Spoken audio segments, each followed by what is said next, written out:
Kadang merasa udah tercerahkan, kadang bingung lagi, itu soal apa misalnya, Mas? Intinya gini, orang-orang itu bingung saat case masalahnya beda. Misal, ini masalah suaminya, Heeh. selesai nih, disadari selesai, rukun. Kemudian ada case lain sama saudaranya. Iya, iya. Aslinya kan sama kan, solusinya kan sama, tinggal Heeh. disadari kan. Terkadang orang itu masih tanya, karena butuh konfirmasi. Hmm. Kenapa mereka butuh konfirmasi? Karena ada kebutuhan akan figur otoritas. Hmm. Oke, kita ketemu sama Mas Riko Hutama lagi. Sudah sehat, Mas? Sehat, Sudah aman. sehat. Oke. Pulang ke Malang supaya sering-sering injak tanah ya. Di sini kan nggak nginjek tanah kan. Oke, oke. Benar, benar, benar. Berarti grounding itu erat kaitannya dengan kesehatan tubuh manusia, Mas Riko. Penting sih. Apalagi kalau tubuh lagi kurang sehat, nyentuh tanah itu sangat penting. Karena kan ada pertukaran energi kan. Kalau kita bahas secara materi energi. Nah, kalau kita tinggal di apartemen terus kita sakit, itu biasanya pemulihannya agak lama. Karena kan nggak langsung nyentuh tanah kan. Tapi nyentuh semen dan langit-langit. Berarti kalau misalnya kayak nyentuh jalan seperti aspal itu tetap beda, Mas Riko? Sama aja kalau Sama aja. jalan kayak aspal. Kan langsung bumi kan. Hmm. Sama aja. Nah, yang membuat tubuh kadang rentan sakit, terus kemudian pemulihannya lama, itu selain grounding ada kaitannya dengan pikiran, kecemasan, kekhawatiran, ketegangan, nggak kira-kira, Mas Riko? Pikiran. Ada. Terkadang ada kaitannya sama emosi, pikiran. Tapi terkadang juga ada waktunya tubuh itu sakit. Mungkin butuh waktu lama, mungkin butuh waktu cepat. Nah itu ya sesuai kebijaksanaan tubuh. Jadi nggak mungkin tubuh itu nggak pernah sakit. Pasti pernah, entah setahun sekali atau setahun 2 kali. Wajar lah. Oke, oke, oke, oke.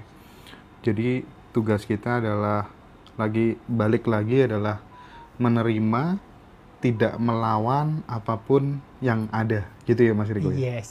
Oke. Waktunya sakit ya udah, ya dibiarin mau diapain. Waktunya channel hilang ya udah dibiarin gitu ya. Kan selesai sendiri. Selesai sendiri. Masih banyak yang belum selesai, Mas. Yang utama kan udah Iya, iya, iya, iya. Oke, Mas. Di dalam tradisi Zen, itu kan banyak ya cerita-cerita anak muda yang kemudian dia punya problematika hidup yang luar biasa. Akhirnya kemudian dia harus berguru kepada seorang master Zen dan hanya diajari beberapa tahap gitu. Semua masalahnya selesai dalam waktu sehari gitu ya.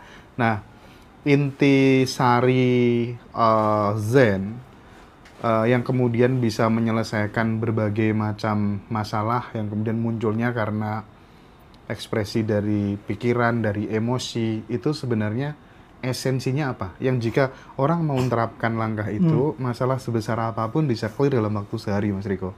Jadi gini, sebelum kita bahas tentang Zennya, kita mesti tahu nih, Zen ini produknya dari mana? Ya, ya, ya. Atau tekniknya dari mana? Zen ini kan sebuah teknik kan? Nah, Zen ini adalah produk atau hasil hibridisasi dari ajaran Do dan ajaran Buddha. Ajaran apa? Do, Do. tahu, Tahu. tahu, Oke, oke, bacanya oke, oke. Do. Jadi ketika ajaran Buddha yang logik, Buddha itu kan logik kan, sedangkan ajaran Do ini cenderung lebih membumi. Ketika dia menyatu, dia itu sempurna dan akhirnya menjadi Zen, dibawa oleh Bodhidharma. Intinya adalah apa yang kurang di ajaran Buddha dan apa yang kurang di ajaran Do, itu semua digabung, jadilah Zen. Kemudian dibawa ke Jepang. Kalau di Jepang masih murni. Kalau sampai sini biasanya udah banyak tambahan kayak misal apa ya? Apa Om Joko biasanya Om Joko tambahannya kalau Zen masuk sini kan mesti ono tambahannya kan. kayak tambahan reinkarnasi, kodam, pokoknya aneh-aneh lah. Aslinya nggak seperti itu? Aslinya nggak ada. Zen itu hanya duduk diam, biarkan apapun terjadi. Itu teknik asli Zen. Jadi cuma duduk diam, kan istilahnya kan duduk diam, biarkan rumput tumbuh dengan sendirinya. Artinya kalau kita artikan secara harfiah adalah duduk diam, biarkan semuanya terjadi. Artinya biarkan pikiranmu dan biarkan perasaanmu.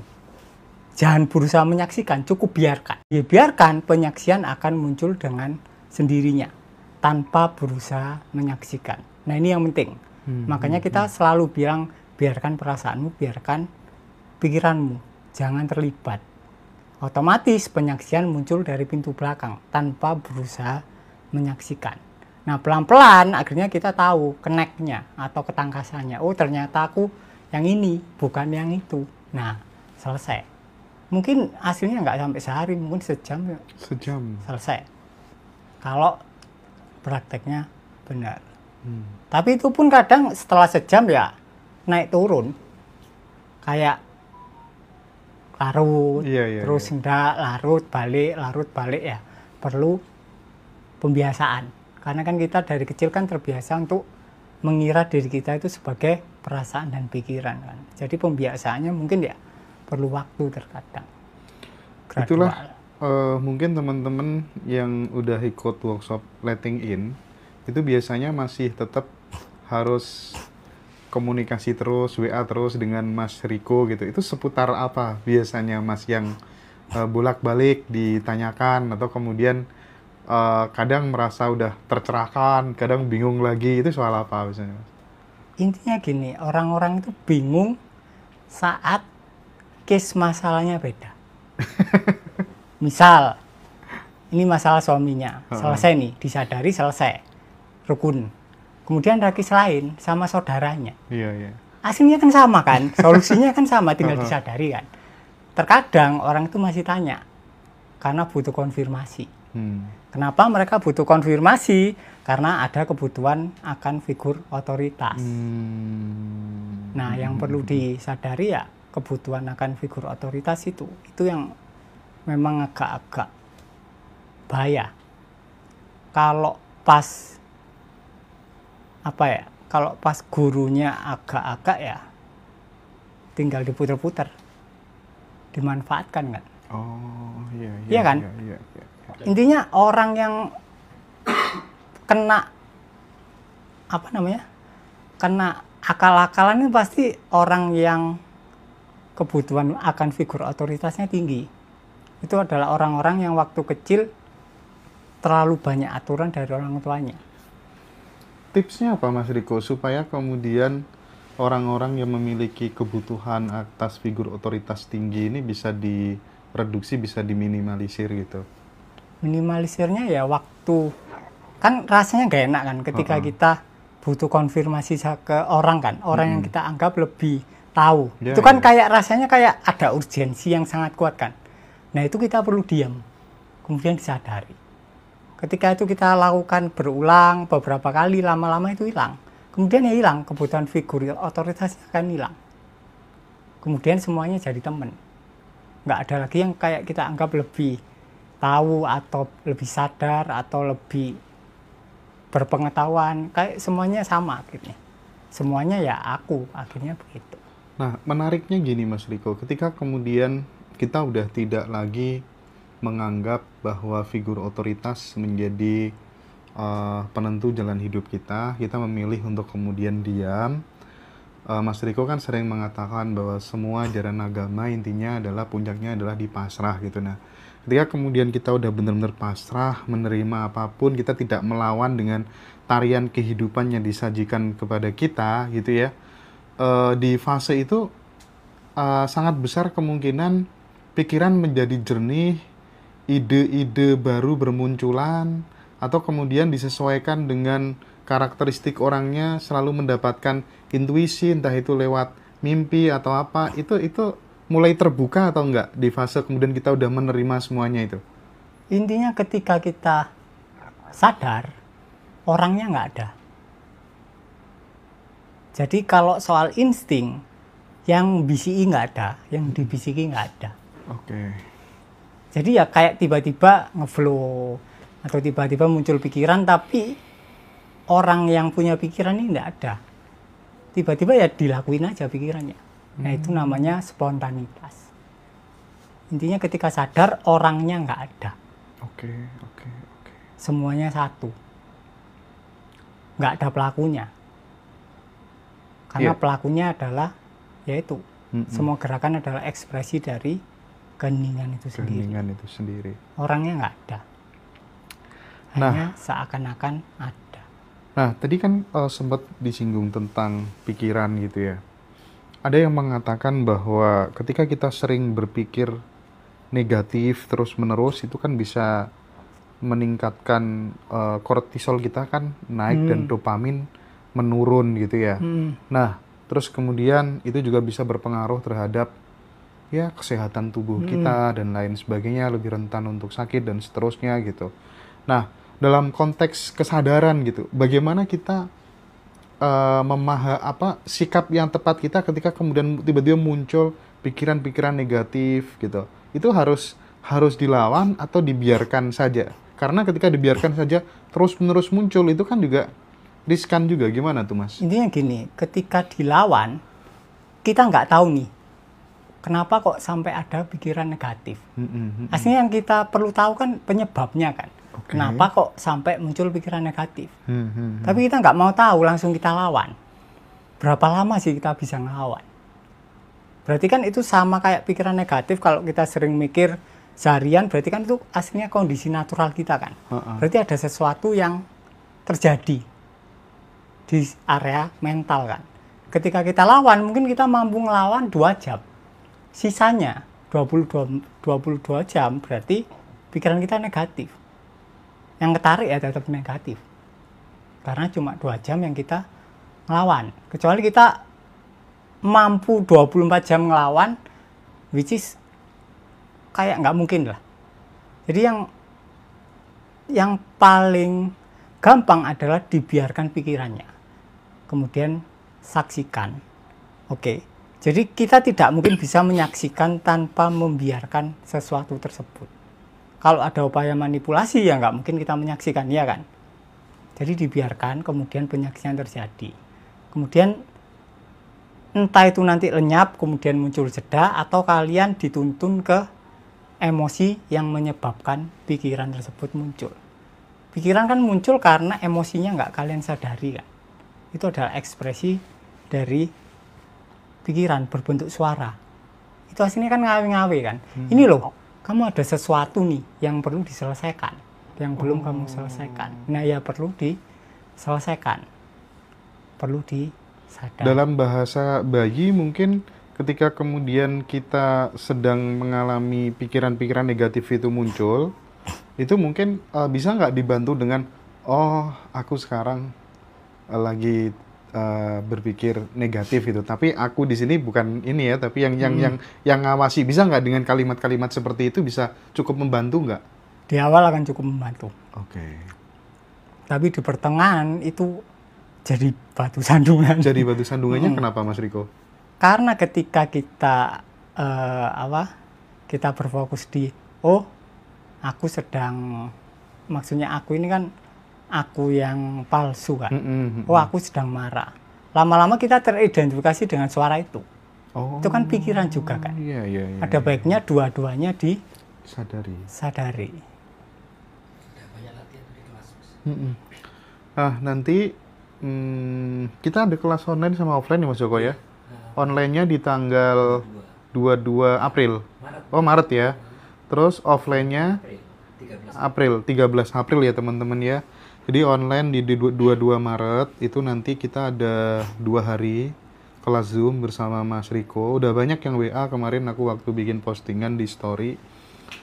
Yang offline itu di 13 April tempatnya di hotel Swiss Bell Sanur ya di Bali ya. Jadi teman-teman yang ada keluangan waktu yang di Bali dan sekitarnya silahkan join nanti acaranya Mas Riko.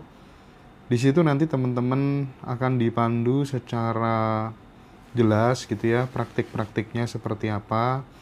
Karena nggak tahu ya, dimanapun orang sekarang pada lari belajar kesadaran, belajar praktik, karena makin kesini makin banyak orang yang overthinking gitu Mas Riko. Nah, ada nggak Mas kata-kata yang bisa kita ucapkan atau gimana yang paling simple ya saat kemudian kita tuh mulai overthinking, bawaannya kan nggak bisa tidur Mas. Dan itu akan berpengaruh terhadap metabolisme tubuh kita. Kemudian produktivitas mulai menurun karena malamnya nggak bisa tidur gitu. Saat kemudian overthinking ini mulai muncul, ya kan? Itu gimana? Solusi, tips, triknya dari Mas Riko? Trik paling gampang ya disaksikan. Kalau memang belum mampu menyaksikan, mungkin bisa jibris, walaupun kurang efektif. Oh, oke. Jibris tuh yang gitu ya? Ngadep tembok, jibrisnya kemudian nanti pelan-pelan kan akhirnya kita sadar kalau kita mendengarkan kan. Yang ngomong bukan kita. Sama kayak dikir siri. Dikir jahar. Dikir jahar. Bersama. Pernah belajar dikir juga, Mas? Pernah. Oh, pernah. Nah, dengan kita memiliki skill menyaksikan, menyadari gitu. Itu kan kalau kita ngomong lagi-lagi ya, ini karena kita berangkatnya dari tentang kesehatan metabolisme tubuh gitu ya. Nafas itu kalau pendek kan juga nggak bagus gitu ya. Semakin panjang, semakin dalam katanya malah makin bagus. Nah, dengan konsep yang ditawarkan Mas Riko itu, efeknya terhadap nafas apa? Biasanya ketika tubuh kalian rileks, otomatis nafas akan lebih dalam. Otomatis sampai perut. Oke? Oke. Ketika rileks. Tapi kalau kalian usahakan, kalian biasakan nafas kalian yang awalnya tubuh kalian nggak rileks, kalian biasakan untuk ke perut, biasanya agak susah. Karena yang sumbatan yang bikin atau emosi yang bikin tubuh kalian nggak rileks ini kan belum kalian cairkan kan. Iya. Tapi kalau udah cair semua kan otomatis nafas kalian jadi lebih dalam tanpa banyak usaha. Jadi lebih gampang ya sadari emosinya.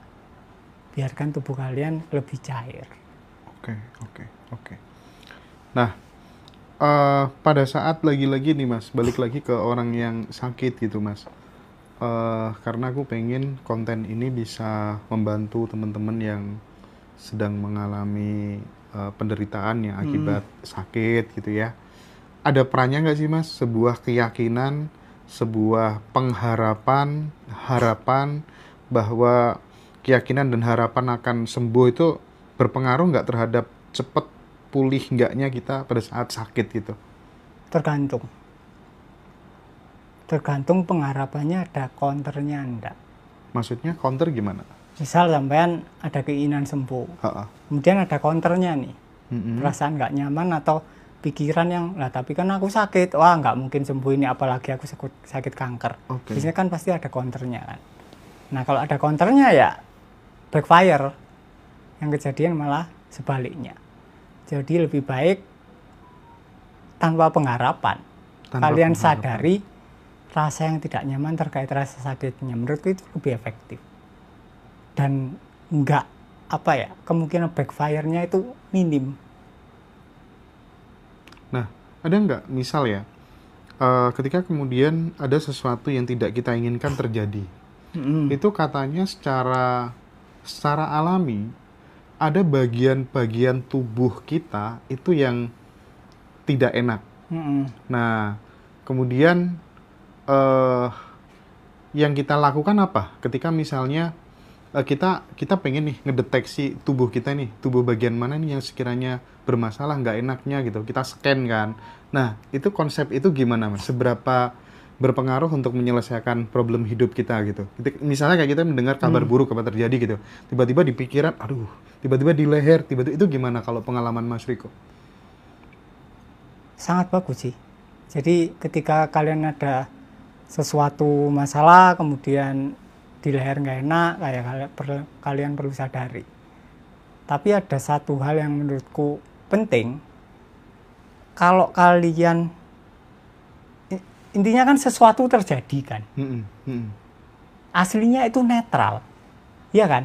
Iya. Contoh gini wis, misal bencana alam kan aslinya netral kan? Iya, iya, iya. Tapi bagi orang yang tinggal di situ itu jadi nggak netral. Kenapa jadi nggak netral? Karena ada idealisme di Betul. kepala kan, Mm-mm. yang harus bla bla bla bla. Mm-mm, Atau mm-mm. contoh yang lebih gampang, jangan bencana lah. Atau misal gini lah, dolar turun. Misal dolar turun.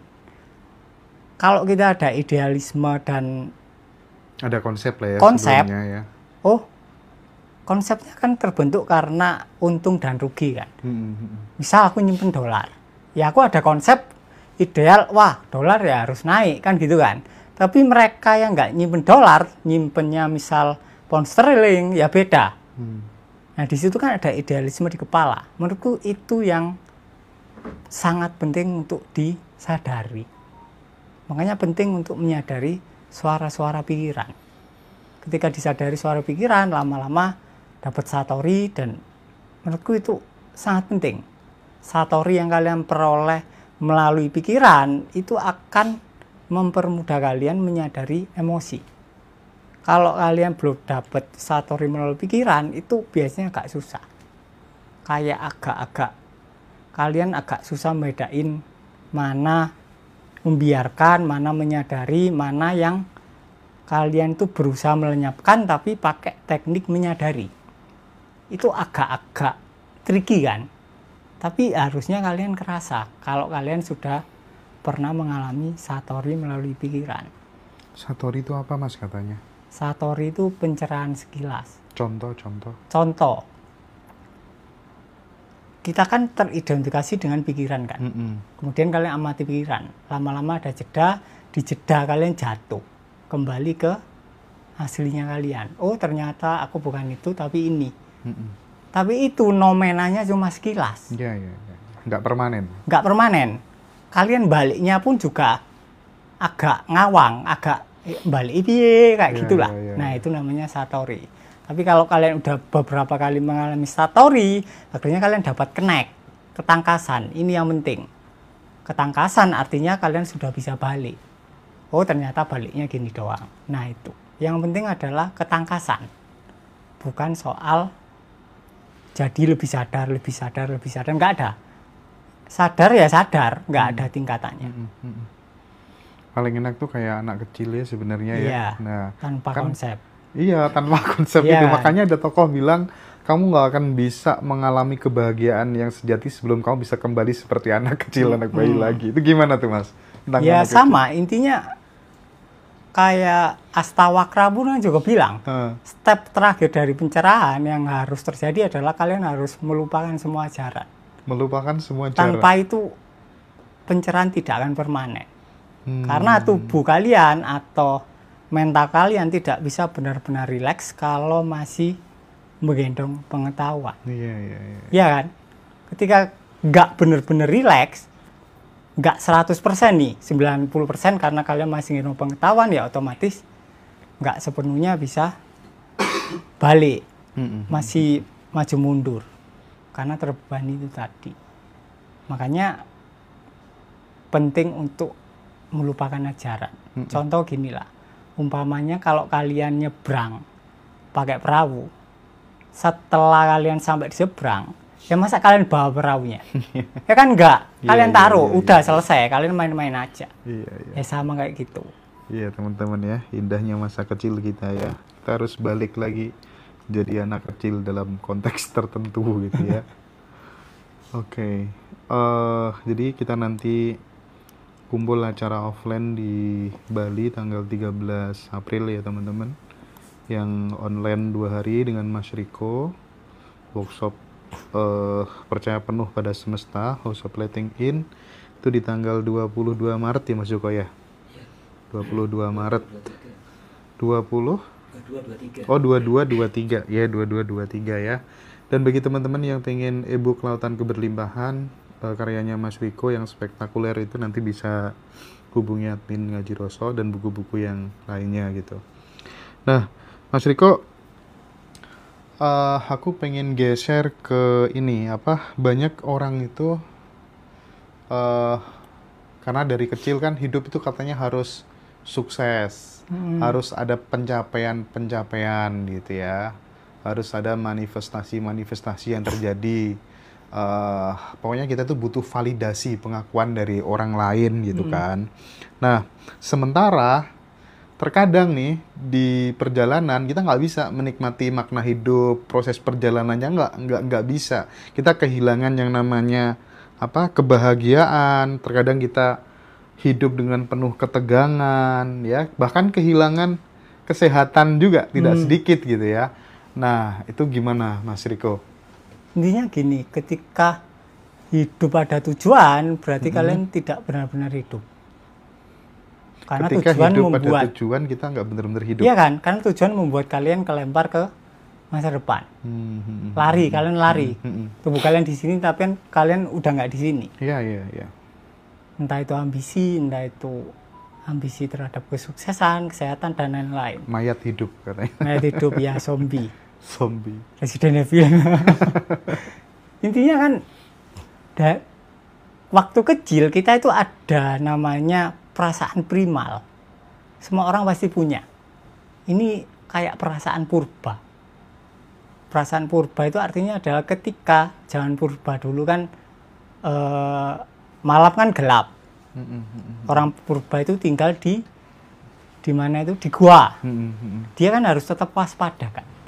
Entah ada ular atau apa. Nah, di situ ada perasaan primal, ketakutan primal. Nah, ini juga dialami oleh orang modern. Jadi semua orang punya namanya perasaan primal. Perasaan primal ini rasanya kayak perasaan yang bolong. Oke. Kayak perasaan kurang, nggak nyaman, dan kayak harus ada sesuatu untuk ngisi, untuk nambal. Tapi semakin diisi, dia itu semakin bolong. Semakin rasanya kurang. Akhirnya orang ngejar itu.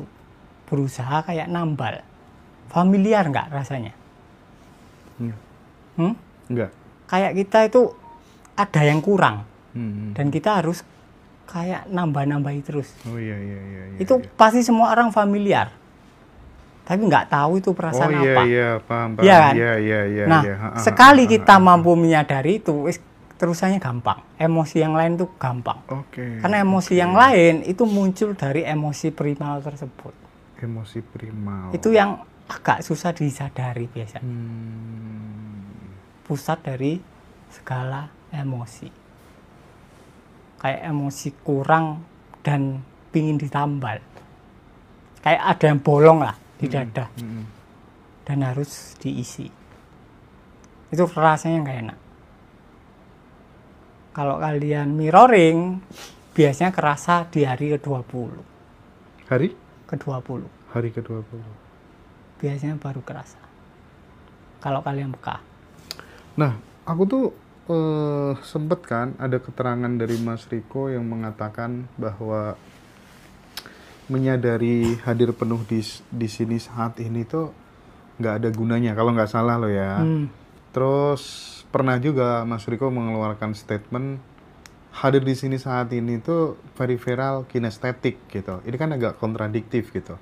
Nah, ini gimana menjelaskannya? Di satu sisi peripheral yang dianggap sebagai peripheral kinestetik itu karena dengan kita melakukan itu otomatis pikiran itu berhenti gitu. Kita benar-benar menikmati setiap momen, setiap fase, dan banyak orang yang mendapatkan sesuatu yang positif dengan cara-cara seperti itu tuh gimana Mas Riko?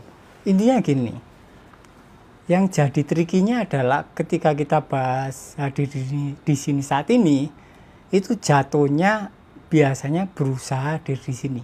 Berusaha.